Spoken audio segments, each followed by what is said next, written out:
नमस्कार मु दीपांजलि कहूँ मु आज आपण सजना राई केमी हम ता या देखी चलता केमी हम आम देखा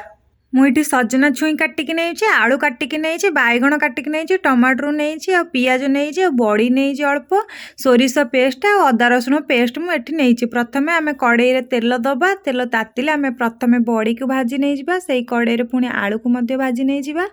आलू भाजी सारे आम से कड़े पुणी से सजना छुई की भाजी नहीं सजना छुई आम लुण अल्प दबा आ हल्दी गुंड अल्प पकईकि भाजी नहीं जा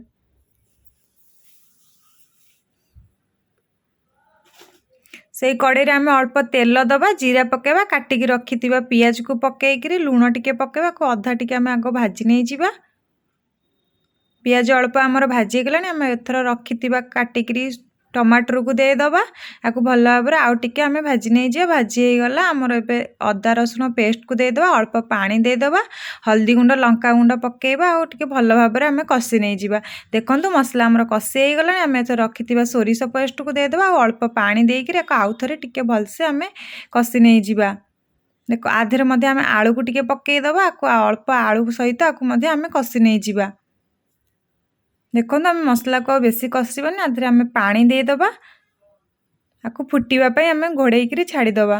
देखो तरकारी आमर फुटिला पूरा एबे आम एथर बैगण को आउ सजना छुई की आम आधे देकर घोड़े फुटापी आम छाड़ा